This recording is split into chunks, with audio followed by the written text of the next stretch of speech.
السلام علیکم ورحمۃ اللہ وبرکاتہ۔ آج میں آپ کے سامنے سورہ المائدہ کی آیت نمبر 5 یا 5 کا ترجمہ لے کر حاضر ہوں۔ سماعت فرمائیے۔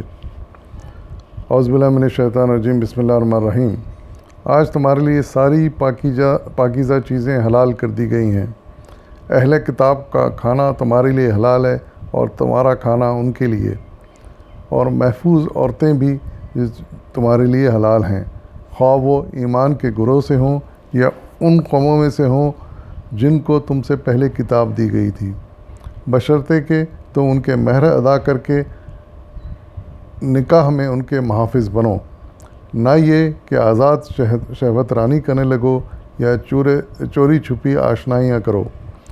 اور جو کسی نے ایمان کی روش پر چلنے سے انکار کیا تو اس کا سارا کارنامہ زندگی ضائع ہو جائے گا اور وہ آخرت میں دیوالیہ ہوگا۔ صدق اللہ العظیم۔ اس آیت میں اللہ تعالیٰ نے مسلمانوں کے لیے کچھ خاص رعایتوں کا ذکر کیا ہے، جو اسی کا فضل و کرم ہے، اس نے ہمیں یہ رعایتیں دیں۔ اس میں سے پہلی رعایت تو یہ فرمائی گئی کہ تمام پاکیزہ چیزیں کھانے کی تمہارے لیے حلال ہیں، سوائے ان چند چیزوں کے جن کے بارے میں پہلے ذکر آ چکا ہے اور جو حرام کہی گئی ہیں۔ ان کے علاوہ تمام چیزوں کو پاکیزہ کہا گیا اور وہ ہمارے لیے حلال ہیں۔ دوسری بات یہ فرمائی گئی کہ اہل کتاب کا کھانا ہمارے لیے حلال ہے۔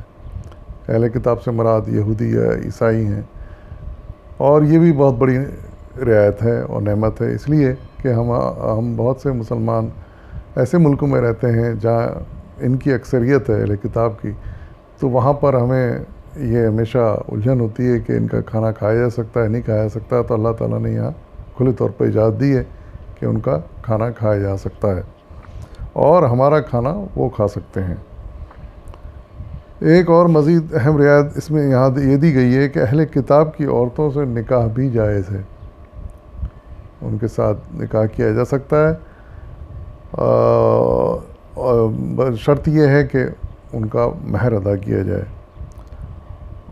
اور دوسری شرط یہ ہے کہ ان کے ساتھ کوئی ناجائز تعلقات کھلے یا چھپے نہیں کیے جا سکتے۔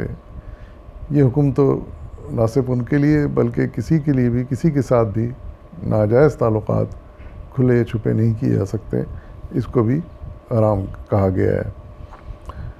اور پھر آخر میں یہ ہدایت فرمائی گئی ہے کہ گو کہ اجازت ملی ہے ہمیں کہ ہم ان کے ساتھ نکاح کر سکتے ہیں، زندگی بسر کر سکتے ہیں، لیکن ہمیں ہدایت دی گئی کہ ہم اپنے ایمان کو ہاتھ سے نہ جانا دیں۔ جو کچھ ہمارے عقائد ہیں، جو اچھے اعمال ہیں ہم دین اسلام میں رہ کے کر رہے ہیں، کرتے ہیں، ان سے ہمیں نہیں رکنا چاہیے، اور اگر ہم ان سے رک گئے یا ہمارے عقائد میں کوئی خرابی پیدا ہو گئی تو یہ چیز بڑی نقصان دہ ہے، اور فرمایا جا رہا ہے کہ پھر جو کچھ بھی پہلے کیا ہے وہ سب اعمال ضائع ہو جائیں گے اور آخرت میں آدمی دیوالیہ ہوگا۔ ظاہر ہے کہ اعمال میں اگر کچھ دکھانے کے لیے اللہ تعالیٰ کے یہاں سامنے کچھ باقی نہیں رہے گا، اور جیسے کہا گیا اعمال ضائع ہو جائیں گے پہلے کے، تو پھر آدمی دیوالیہ ہی کہا جائے گا۔ اللہ تعالیٰ ہم کو ایسی شرمندگی سے اور ایسے موقع سے محفوظ رکھے جس میں ہمارے پاس پیش کرنے کے لیے کچھ بھی نہ ہو آخرت میں۔ اللہ تعالیٰ ہمارے سارے اعمال کا ہم کو پورے جزائے خیر دے اور ہمیں اپنی جنت میں داخل کرے۔